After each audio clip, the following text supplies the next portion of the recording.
Sa ating pag-aaralan po nitong hapon mga kapatid, ito po ay masasabi ho natin, isang very emotional letter ni Apostol Pablo.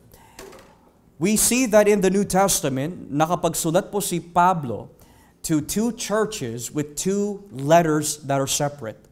Bahagi po dito ang masasabi po natin Thessalonica.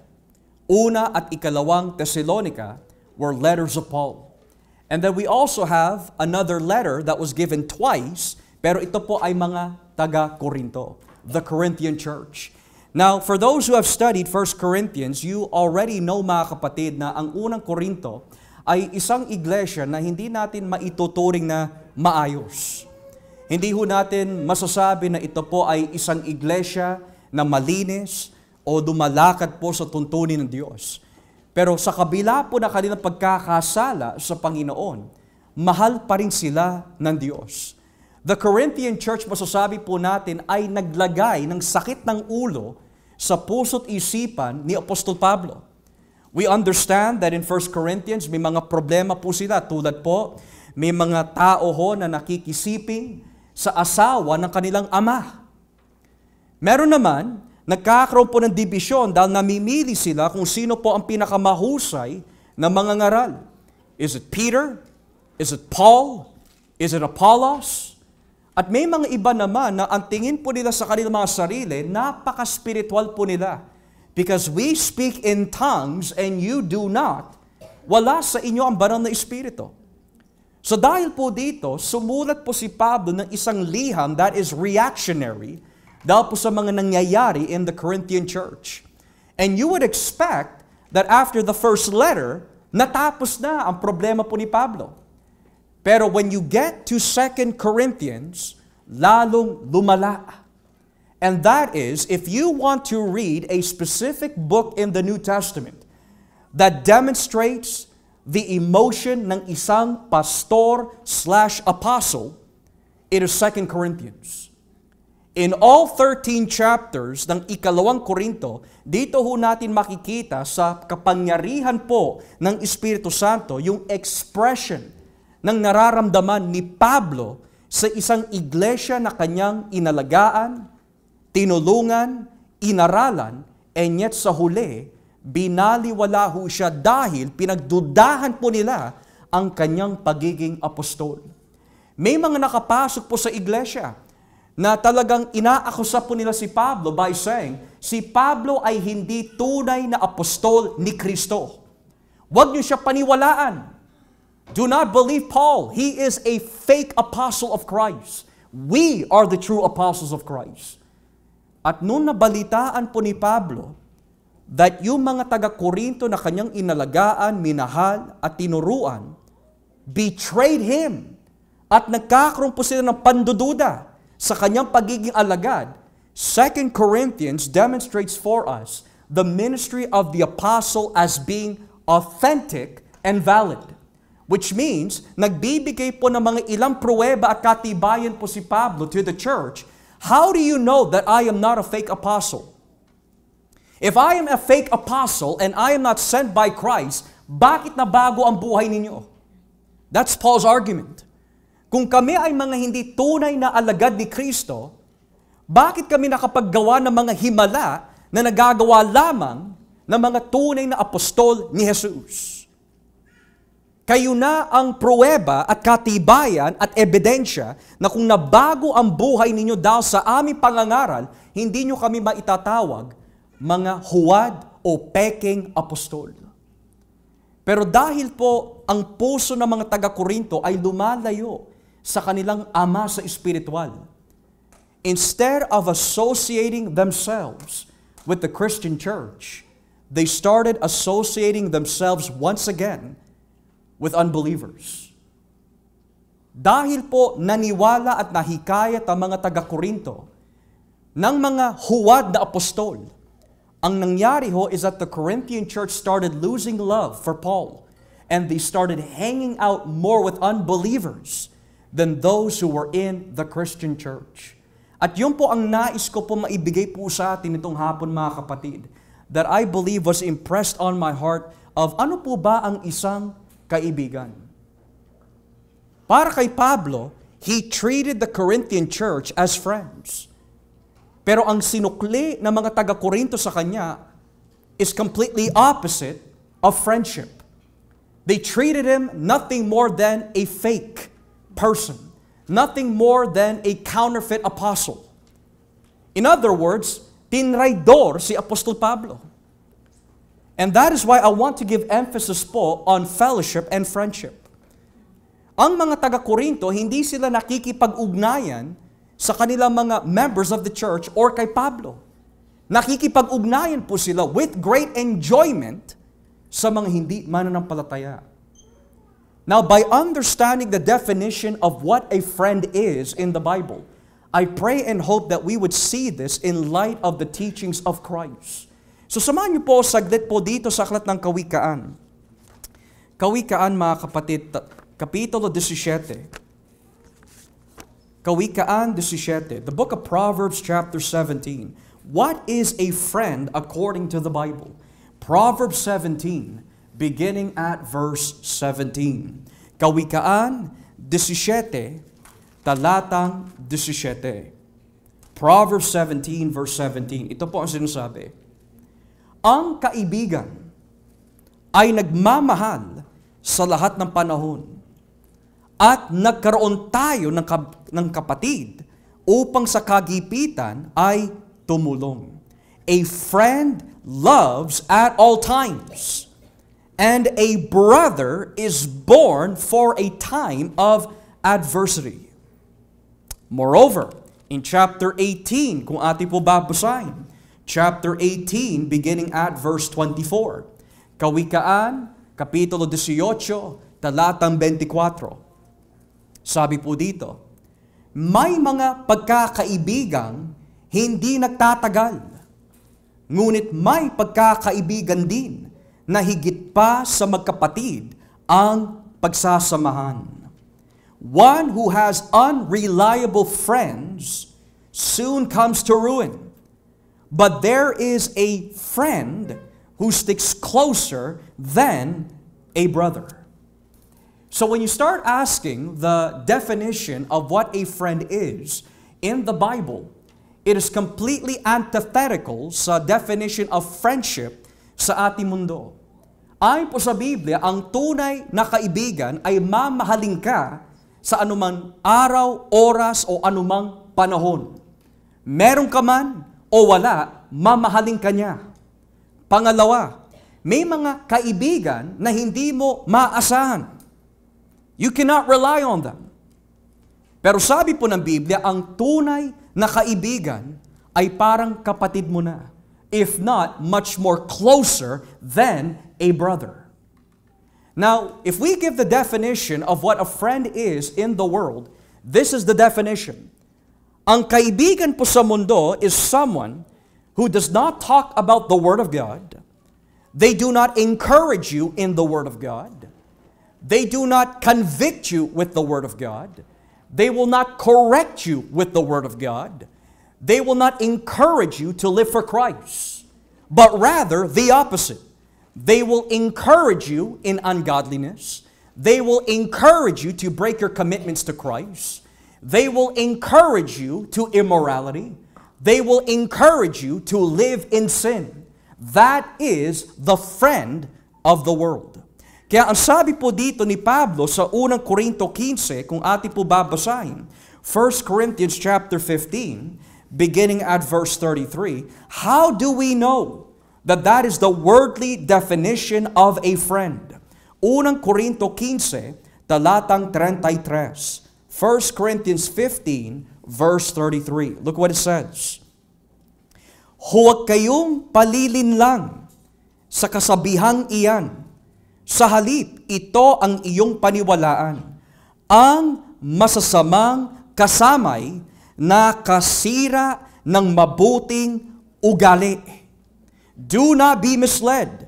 Bad company corrupts good character.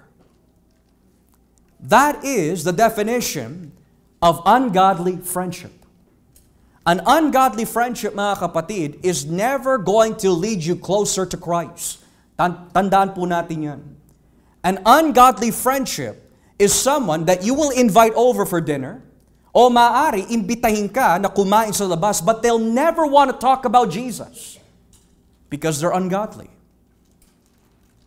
They will talk about jokes. Maaari mapag-usapan po nila ang mga chismis, yung mga nangyayari sa mga teleserye o sa telebisyon, but they'll never ever talk to you about Christ.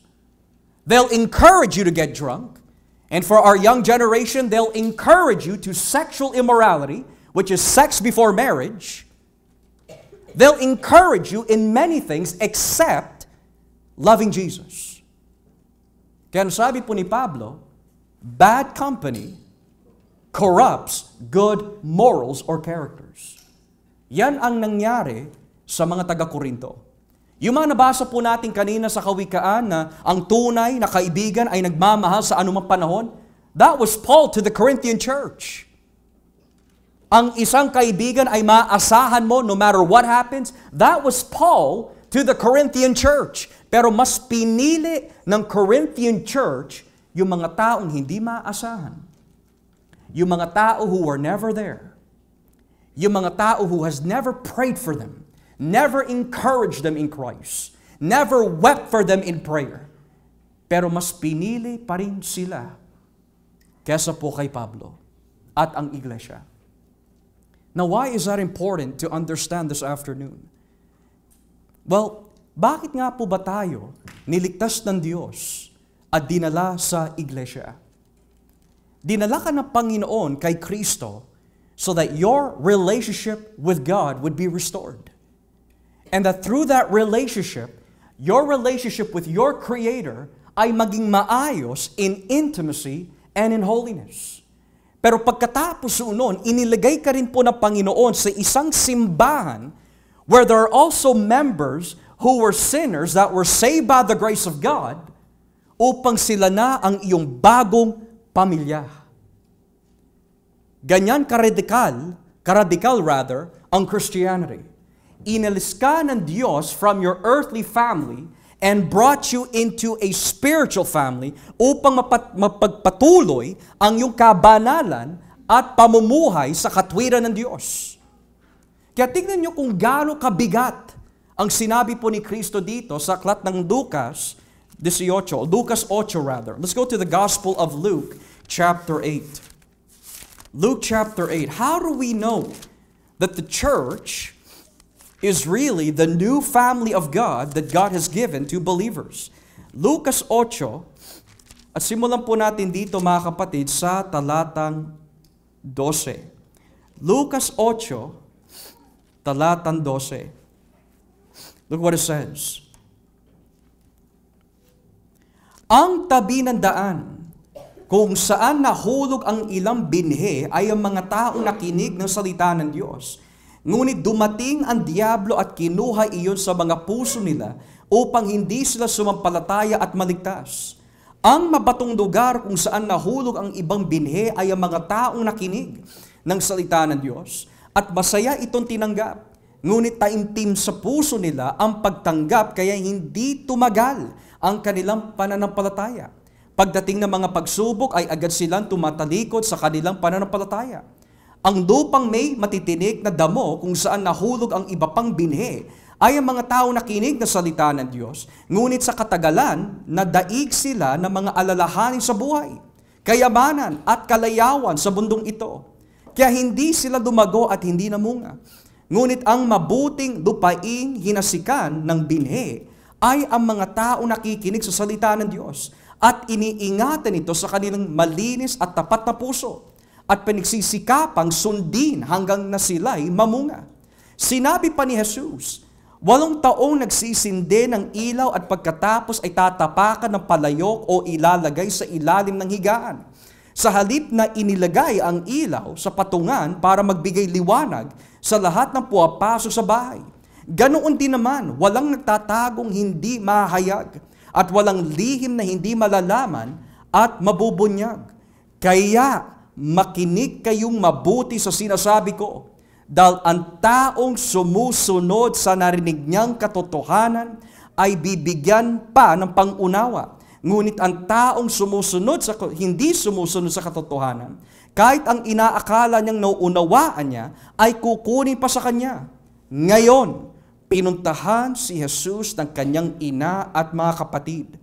Pero hindi sila makalapit sa kanya dahil sa dami ng tao. Kaya may nagsabi kay Jesus, nasa labas po ang iyong ina at mga kapatid at gusto ko kayong makausap. Sumagot si Jesus, ang mga nakikinig at sumusunod ng salita ng Diyos, ang siya kong ina at mga kapatid. In English, now Jesus' mother and brothers came to see him, but they were not able to get near him because of the crowd. Someone told them, your mother and brothers are standing outside, wanting to see you. Jesus replied, my mother and brothers are those who hear God's word and put it into practice. So this is what the Bible is saying. Who is your family that God has given you? There is an earthly family, but there's also a new spiritual family. Nung tinawag po ni Kristo ang kanyang mga alagad, ano po ang ginawa po ng mga apostol? Si Pedro, si Andrew, si James and John. Iniwan po nila ang kanilang mga ama at lambat, signifying God is giving them over to a brand new life and family. Pangalawa, si Pablo, dating Pariseo, pero nung siya'y nakakilala sa Panginoon, hindi na po siya nanatili sa grupo ng mga Pariseo. What does that signify? New life, new family. Ganoon din po ang sinasabi ni Kristo. When Jesus Christ saves you, He puts you in a church, and those who are in the church have now become your family in Christ. At itong nakakalungkot. Your earthly family, they may have raised you. They may have provided for you. Pero if they are not in Christ, they will not be the ones that you will spend all of eternity with in the kingdom of God. Yun ang nakakalungkot. Now, Pastor, what's the purpose of explaining that? This is the reason. Ang mga taga-Korinto, mas pinili po nila ang worldly family, worldly unbelievers, worldly friends, worldly people that they enjoy company with rather than the church and Paul. Kapag may mga birthday po tayo bilang mga mananampalataya, who are the first people that you think about inviting? Alam ko na, si Tito yung hindi mananampalataya, yung best friend ko na hindi mananampalataya, yung mga kamag-anak ko na hindi mananampalataya. Pero yung mga sa church, Sunday na lang kami magkikita. Or, let's say for example, you had a promotion or pinagpala ka ng Panginoon. Who are the first people that you're excited about to share this news? Beside your husband, beside your wives. Is it not the church? Is it not the people of God na dinala niya sa buhay ninyo? Or when it comes to having a free day, naku, may bakasyon ako for a whole week, sino kaya ang pwede kong makifellowship? Pero yung pala ang makikifellowship natin ay yung mga taong hindi mananampalataya at hindi yung mga kapatiran in the church. Or pagkatapos po nito, where are we going? Are you excited to rush to the parties and food gatherings of the ungodly? Or do you want to hear the words of Christ from your own brothers and sisters that Jesus died for so that you can have a brand new family na tutulong sa iyo? That's where it comes down to. Dumarating po ba sa atin mga kapatid na mas excited po tayo na makihalubilo sa mga hindi mananampalataya? Mas palagay po ba tayo sa mga hindi mananampalataya? Mas nag-e-enjoy po ba tayo in the presence of the ungodly? Now, David made it very clear. Blessed is the man who does not walk in the counsel of the ungodly, nor stands in the ways of sinners, nor sits in the seat of scorners. Bukod pa ho dito, We also see Paul directing the church in Corinth, huwag kang makikipamatok.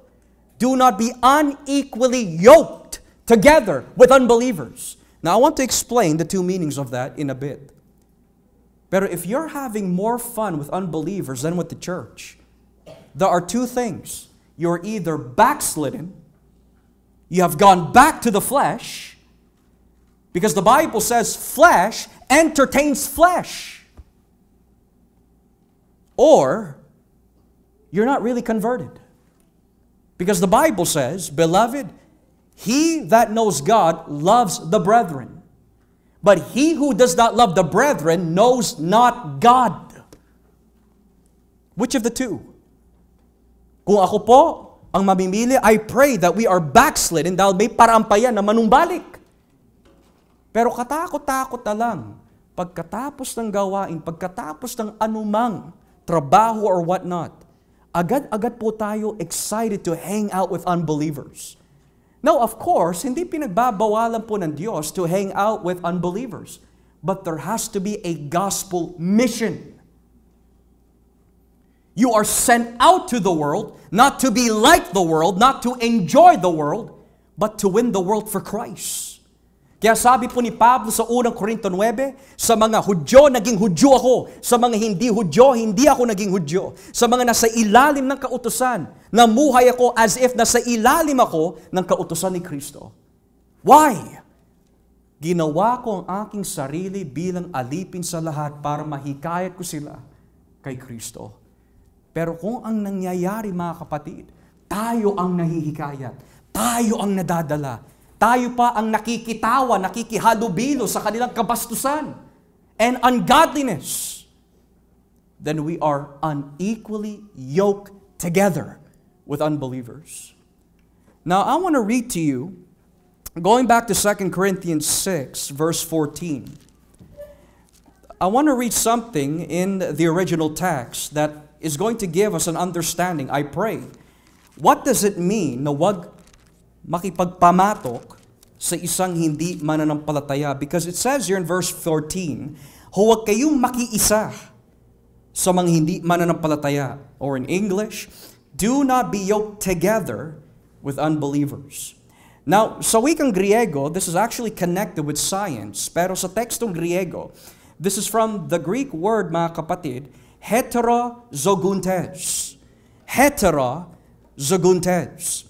Now, in science, lalo na po those who have a profession in science or in healthcare, you would probably know this sa iyong pag-aaral, especially for those who work at the hospitals or those who work in the science field. Now, there's two type of genes na kung tawagin, homozygous and heterozygous. Now, just to give us a definition of these two terms, homozygous and heterozygous describe the pairs of genes you inherited from your parents. For example, homozygous is a particular gene, which means you inherited the same version of that gene from both your mother and father. But heterozygous is a particular gene, which means you inherited two different versions of the gene. One from your mother, one from your father.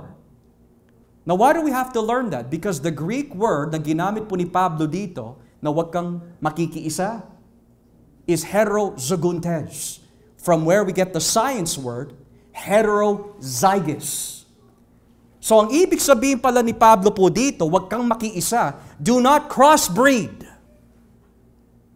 Do not take one version that is from the world and put it into the version of where Christ has placed you. Your father is God. Don't take the father of the world, which is Satan, and crossbreed your spiritual nature with these people. That is what Paul is saying. Kung sumasa inyong banal na espiritu, do not crossbreed sa espiritu ng kamunduhan. Or better yet, don't take the nature of salvation with those of the nature of condemnation. Do not crossbreed. Now, it's very interesting dahil hindi po ito a very good news or very new news, we could say. Hindi po ito bagong balita. Ito ay problema na kahit sa panahon ng lumang tipan. Halimbawa, kung babasahin po natin ang Hukom, Kapitulo 14, Judges chapter 14. This was a problem of the early Old Testament church. Judges chapter 14, beginning at verse 1. Nakikilala niyo po ba si Samson? Tignan niyo po ang sinabi ng kanyang magulang here in verse 1 and 2. Hukom 14, talatang 1 at 2. Judges 14, verse 1 and 2. Sabi ho dito, isang araw, pumunta si Samson sa Timna at may nakita siya roon ng isang dalagang Filisteo. Nang umuwi siya, nagkwento siya sa mga magulang niya. Sinabi niya, may nakita ako sa Timna na isang babaeng Filisteo. Kunin ninyo siya dahil gusto ko siyang mapangasawa. Verse 2, pero sumagot ang mga magulang niya, bakit gusto mong makapag-asawa ng mula sa mga Filisteyong hindi nakakilala sa Diyos? Wala ka bang mapili sa mga kamag-anak o kababayan natin? Sumagot si Samson sa kanyang ama, basta! Siya po ang gusto kong mapangasawa. Now, let's pause here for a moment. Here is a good example of crossbreeding.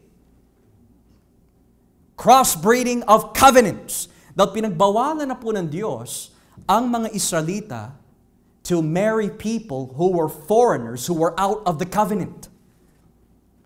Pero as you start studying the Old Testament, this has become a very frequent problem of the Old Testament church.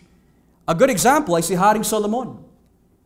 Ayon po sa Deuteronomy 17, ang mga hari ay hindi nararapat mag-asawa ng maraming asawa. Pero anong ginawa po ni Haring Solomon sa unang hari 11, Gs at 11? Nag-asawa ng maraming asawa. Hindi mga Israelita ang inasawa niya, mga iba-ibang klase mga babae na sumasamba sa iba-ibang klase mga Diyos-Diyosan. Yan din ang naging problema sa panahon po ni Ezra. Turn with me in the book of Ezra chapter 9. Ezra. Ezra chapter 9. Simulan po natin dito in verse 1. Ezra chapter 9 verse 1. Now, the Bible says in Ezra 9 verse 1, sinabi pa ni Ezra, pagkatapos ng pangyayaring iyon, pumunta sa akin ang mga pinuno ng mga Hudyo at nagsabi, marami sa mamamayan ng Israel, pati na ang mga pari at mga Levita, ang namumuhay katulad ng mga tao sa paligid nila. Ginagawa nila ang mga suklam na gawain ng mga Kananeo, Heteo, Perzeo, Jebuseo, Amonita, Moabita, Egipsyo at Amoreo. Nagsipag-asawa pa sila at mga anak nila na mga babaeng mula sa mga mamamayang nabanggit. Kaya ang mga mamamayang pinili ng Diyos ay nahaluan ng ibang mga lahi. At ang mga pinuno at mga opisyal pa natin ang siyang nangunguna sa paggawa nito. So this is not a New Testament problem. This is an Old Testament problem as well. This goes to show that when Paul says, do not be unequally yoked together with unbelievers, it's not only referring lang po mga kapatid sa makikihalubilo ka sa mga hindi mananampalataya without any gospel mission, but even when it comes to marriage. Are you a single Christian man? Are you a single Christian woman? The Bible says very clearly, do not be married, do not get married, do not be interested in marrying someone who is not in Christ. Ang usong-uso po ngayon ng mga kabataan ho natin or young adults is this. This is what I often hear all the time. Well, they pray. They go to church. Well, I mean, he's given me a Bible. He doesn't swear. He tells me he believes in God. Pero hanggang dun lang. Well, let's ask deeper. Do they know the gospel? Do they know Christ? Do they understand kung bakit naipako si Kristo sa krus ng Kalbaryo? Do they understand that? Do they understand why He was resurrected? Do they understand what the consequences are if they don't accept Christ as Lord? Or, Kristiyano na sila because they pray, they don't say bad words, he respects me, she respects me, napakababaw. That's not a Christian. Even good atheists can do that. Good agnostics can do that. Good Buddhists can do that. Even Muslims can do that. You don't have to be a Christian to pray. People pray to their unknown dead gods all the time. That doesn't make you a Christian. Well, my mom goes to church. Yeah, that's her. How about you? My dad reads the Bible. That's him. How about you? You're not saved because your parents are saved. You're not saved because your parents go to church. You're saved because may individual at personal na relasyon ka sa Panginoong Hesukristo. That's how you're saved. Pero ang nakakatakot is that nung panahon din po ni Ezra, kahit ang mga priest, opisyal, at yung mga magulang, instead ang mga ito na may alam sa Biblia, na aralan ng kanilang mga anak na do not be unequally yoked with unbelievers, ang kinakatwiran po ng marami mga magulang is this, Pastor, bata lang naman sila eh. Hindi pa seryoso yung pag-ibig na yan. Yan ang tinatawag sa ating kulturang Pinoy, puppy love. But actually, you're sending them a message like this. Pinapalaki kita to not honor the Lord's will. That's what you're teaching them. Kahit hindi sila seryoso, but you're discipling them that it's okay, bagamat pinagbabawalan ng Biblia. Anong klaseng magulang ang tawag doon? Nangungusinti, nagtotolerate. Minsan, pinagmamalaki natin, marami na ako alam sa Biblia, matagal na ako Kristiyano, then why do you allow that to happen? Why? Why do you allow that to happen? It's because, mga kapatid, this problem has been going on many, many times now in the Old and New Testament. Now, this is not speaking to parents who have spoken many times to their children, stop, pero ginagawa pa rin ng kanilang mga anak. You're exempted kasi ginawa mo na lahat eh. This is speaking about those walang ginagawa, kundi nagtotolerate pa. Sila yung mananagot sa Diyos. Dahil ipinagkaloob ang mga anak na yan sa atin upang alagaan na mabuti, upang maipresenta ho ito sa Diyos na malinis, maayos na nakay Kristo. Pero kung hahayaan mo lang sila, like the world, to be discipled by the world, tayo ho ang mananagot. Kaya pumapasok po dito yung sinasabi sa Ezekiel, kung ikaw nakakalam ng tama, hindi mo babalaan o itutuwid ang pagkakaamali ng isang tao. Lalo na, you are professing Christian. Kapag yung tao na yan ay namatay, pananagutan mo ang kanyang dugo. This church has experienced a few people who has left this ministry because they could not let go of an unbeliever. There have been people that have come to this church, when you tell them, ito yung sinasabi ng Biblia, mahal ko siya, pastor, I cannot do it. Nabalitaan mo na lang, bumabalik na naman sa simbahang Katoliko Romano. Ang iba nagpa-convert sa Jehovah Witness religion. That's what happens, mga kapatid. No wonder why sinabi po ni Pablo in 2 Corinthians 6, kung ikaw ay lalayo sa mga itong bagay na itinuturing ng Diyos na marumi, tatanggapin ko kayo bilang mga anak. Pero kung mananatili ka dyan sa karumihan na yan, hindi kita tatanggapin bilang anak. Ganon kabanal at sagrado ang Diyos. So yung mga pangangatwiran, bata pa sila, puppy love lang yan, it's not that serious. Hell is serious. Marami na nabubuntis daw sa puppy love. Marami nagtatanan because of puppy love. Marami mga tahanan nawawasak dahil sa puppy love. dahil walang nagbabantay sa loob ng tahanan. No one's guarding. Pastor, ayoko naman kasi na magalit ang mga anak ko sa akin. Isipin natin mga kapatid, yung galit ng Diyos.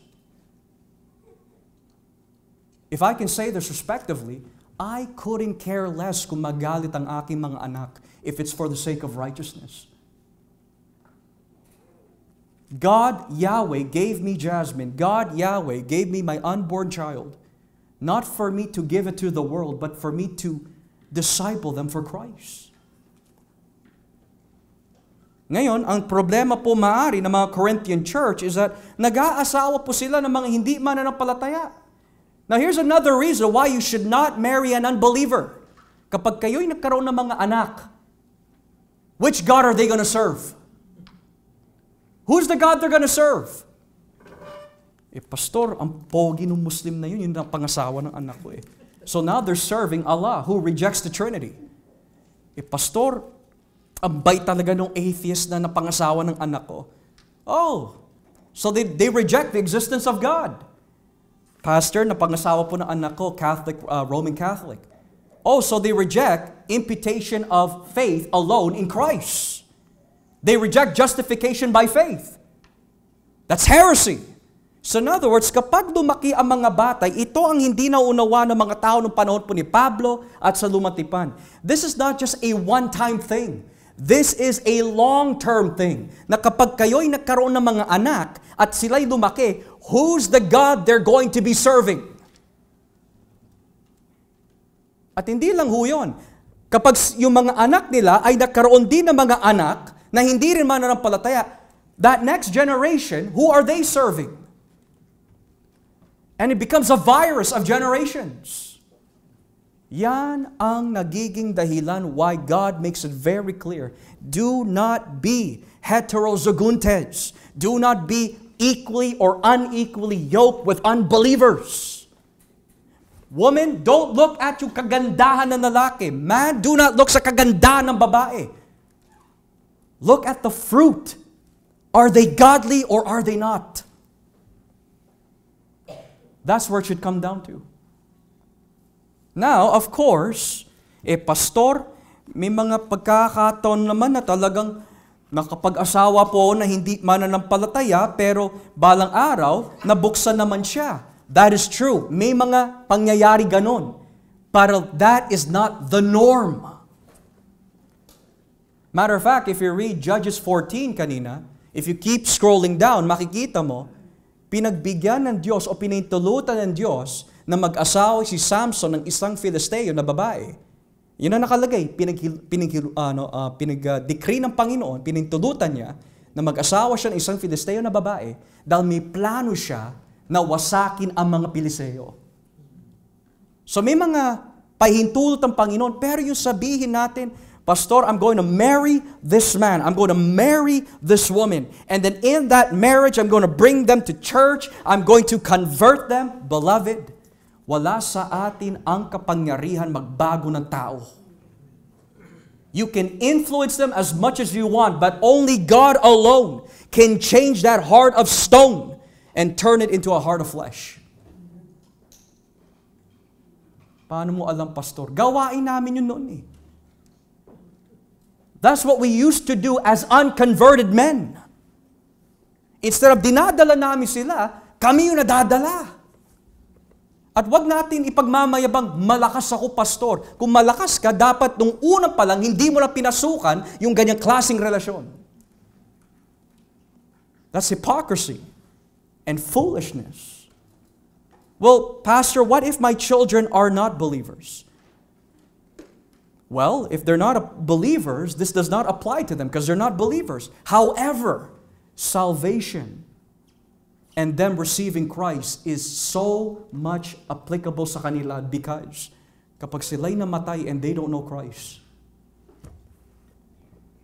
they will go to hell. That's the issue of Paul with the Corinthian church.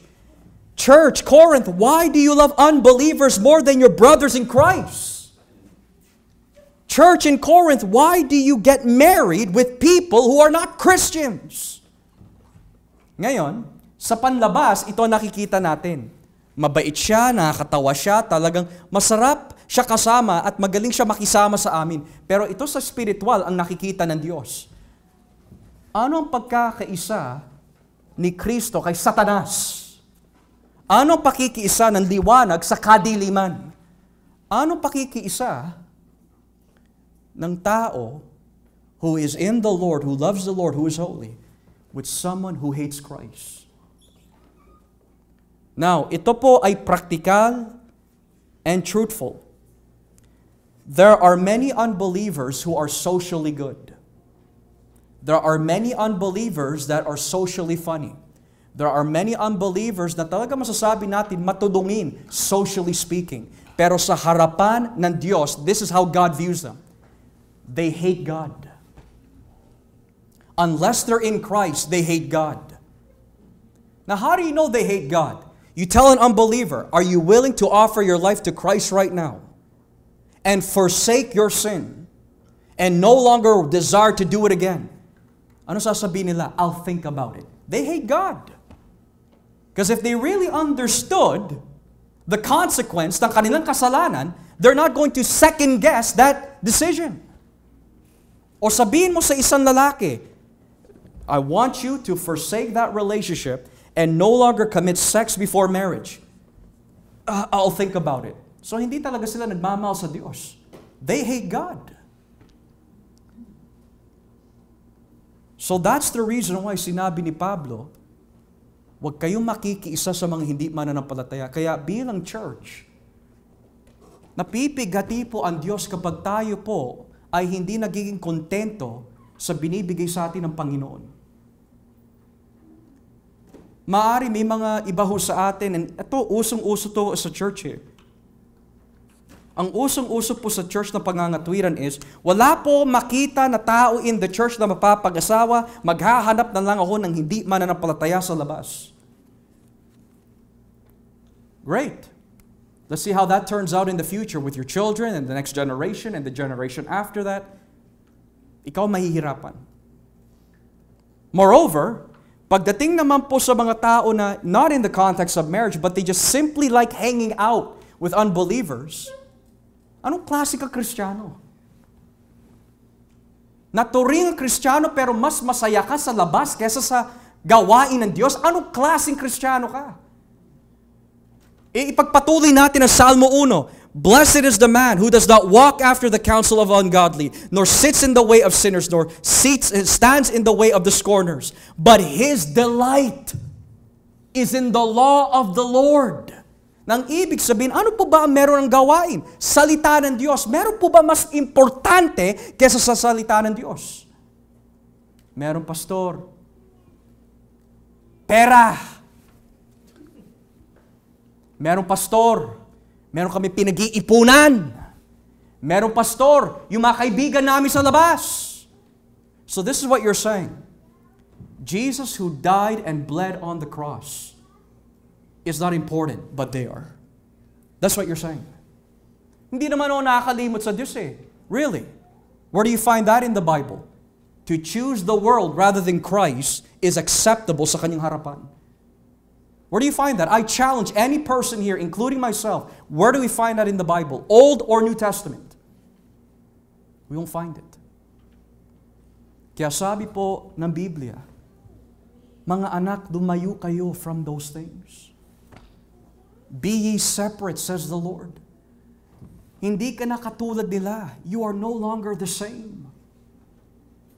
Ako mga kapatid, tayo mga kapatid, if you really love the church, kapag birthday mo, ang unang-una na sa isip mo, I want to thank God with the church. Kapag may mga special na okasyon, hindi yung mga kaibigan natin sa labas ang hinahanap natin, kundi I want to celebrate this to Jesus with the church. Dahil iisang aming Ama, iisa ang aming Diyos. Ang nangyayari, kung bibigyan lang po tayo ng spiritual lenses ng Panginoon, X-ray vision, this is what it looks like. When you're celebrating with unbelievers, what it really is mga santo at mga demonyo. That's what it really comes down to. Black and white. Angels and demons. heaven and hell. Kasi pastor, sa church natin hindi masaya. Ano ba kasiyahan hinahanap mo? Kasiyahan sa laman? Hindi ka talaga lalago. Hanggang diyan ka, baog ka palagi sa pananampalataya, hindi ka lalago. Kasi puro laman ang hinahanap mo eh. Kaya sabi ni Pablo sa Roma 8, ang taong makalaman ng pag-iisip, wala siyang ibang hinahanap kundi ang mga bagay na makalaman. Pero ang taong spiritual ang kanyang pag-iisip, hinahanap niya ang mga bagay na spiritual. Ngayon, ito ang pahintulot po ng Diyos sa atin.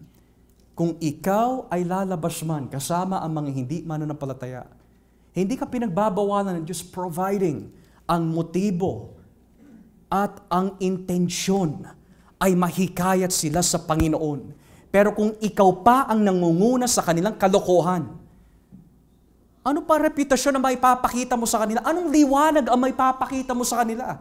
Kung nasa kadiliman na sila, dilim din at we could even say darkness ang binibigay mo sa kanila, how can they see Christ? Pastor, tinry ko na ng 20 times na makisama sa kanila, mahikayat sila sa Panginoon, hindi pa rin nakikinig. So, ang sinasabi ng Biblia, maghanap ka ng ibang kaluluwa na mababahagian. Tinry ko ho yan ng ilang beses sa aking mga minamahal na kaibigan. Mga matatalik ko na kaibigan, noon pa, from junior high till now, na nakakasama ko palagi. Pero it breaks my heart. They don't want to come to Christ. And if I've already given the gospel, and they keep wanting me to join them, well, there's no reason pa. There's no purpose for me being there. Kasi you rejected my Lord. You rejected my Christ. Wala tayo pagkakaisa. Mahal kita, I love you, I pray for you, but this friendship, when it comes to magkaroon tayo ng kasiyahan, it cannot be done. You reject my Lord, I cannot accept you. I love you, I'll pray for you, pero hanggang doon na lang tayo. Kaya sabi ni Kristo, whoever is with me, but whoever is against me, scatters abroad.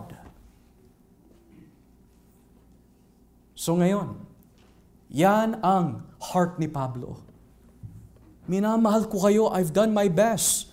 Nirespeto ko kayo, ginalang ko kayo. Nagmalasakit ako sa inyo, pero binastos nyo ako. Binaliwala nyo ako. Nag-aayuno ako para sa inyo, sabi ni Pablo. My heart is broken for you, and this is how you treat me and the church who's prayed for you, the church who's been there for you, the church who's been used for you, and yet, mas pinili mo pa ang mga tao sa labas who don't pray for you, who don't encourage you in Christ, dahil lang, masaya sila pagdating sa laman. So ngayon, sabi po na Biblia, kapag hindi ka lumayo sa ganong klaseng pamumuhay, kahit anong profesyon mo sa pagiging Kristiyano, the Bible says in verse 17 and 18 of 2 Corinthians 6, I will not receive you as my own. Ganong katindi. So ngayon, ang prinsipyo po ni Pablo is very clear. Lumalayo kayo sa mga ganyang klaseng bagay dahil hindi yan makakatulong sa inyo. Church, mas minahal po ba natin ang mga tao sa labas kaysa sa mga kapatiran sa loob? If so, we need to repent. The two greatest commandments, nilabag na natin as a church. Love the Lord your God with all your heart, soul, and might, and love your neighbor. Who's your neighbor?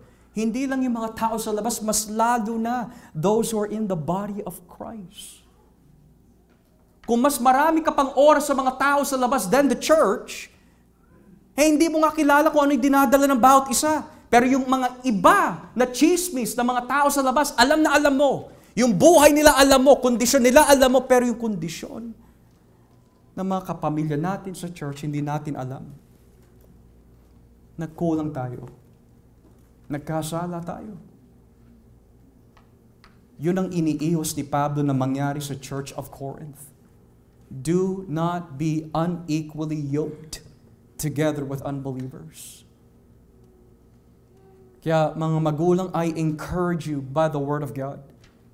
Especially if your children are still small, do not encourage them to be unequally yoked. Dahil sinasanay mo ang kanilang pag-iisip, ayos lang naman kay Papa, ayos lang kay Mama. Siguro ganyan yung buhay Kristiyano. Ayos lang pala sa buhay Kristiyano yung ganyang klaseng pamumuhay. No, beloved, train up a child to where they should go. And for those in the body of Christ, go out into the world, hang out with your friends, providing that the number one intention is to bring them to Christ. Hindi yun, Pastor, pupunta po doon, pero pag-pray mo na lang ako na nawa magamit ako doon, pero hindi talaga yun yung unang intention ko. Hindi ka sasama ng Diyos, bahala ka dyan. Kasi hindi mo pinag-pray. No, deep down, dapat ganito ang burden ng isang Kristiyano. Lord, I got invited. Lord, sinabi nila sa akin, I got invited to a birthday, I got invited to a dinner. Please, Lord, habang your heart is broken, umiiyak ka. Lord, when I go there, I pray that yung mga kaibigan ko na nag-imbita sa akin ay maligtas. Gamitin mo ang aking mga bibig. Hindi yung pagpunto mo pa lang doon ka pa lang magpaplano. Kaya ang Diyos ay nakakasiyasat po natin mga puso. Kaya tulad ng sinabi ng ating kapatid na si Brother Alson, huwag natin maging ugali mga kapatid. Na pagkatapos po ng gawain, aalis na po tayo bigla. Pero I can guarantee you, hindi mo magagawa yan sa mga trabaho ninyo. I can guarantee you will not do that to your own friends outside in the world. I guarantee you, hindi mo magagawa yan sa mga kamag-anak mo. So why do it to the church of God? It's because of the fact, mga kapatid, yung nangyari dito sa 2 Korinto ay nangyari na rin ho sa atin. Kapag ang budhi ho natin sa loob ng ating mga budhi ay masama at alam natin hindi tama, iiwas tayo eh. Yan ang gawain ng sinabi ni Kristo sa John 3. Yung mga taong binibigyan ng liwanag, dumalayo sa liwanag dahil mas gusto nila sa kadiliman. Be transparent. We love you. We care about you. What kind of church is a church that doesn't care for its members? Pamilya tayo mga kapatid eh. Mahal ko kayo. My heart, here it is my heart. My heart is this. Yung pagiging stricto ko po sa inyo by the grace of God is that balang araw, makasama ko po kayo sa langit. Dahil pananagutan ko po ang buhay ng bawat isa. That's my heart to you, church. Love God and you will love the church. Love His Word and you will love the church. Huwag mo ibigin ang mundo, mahalin mo si Kristo. Because there's nothing more greater than Christ. Wala mas maganda kaysa kay Kristo. There's nothing more special or beautiful than Jesus. Bilang magulang sa espiritual, mahalin natin si Kristo. And by doing so, sabi ng Biblia sa Efesos 6, pagpalain ang lahat na nagmamahal kay Jesus. Pero ang nakakatakot at yung sinabi sa 1 Korinto 16:31, sumpain nawa ang lahat ng hindi nagmamahal kay Jesus. Did Jesus die for you? Yes po. Love Him. Cherish Him. Adore Him. Worship Him. Seek ye first the kingdom of God and His righteousness, and all these things shall be added to you. Do not be yoked together with unbelievers. As we pray.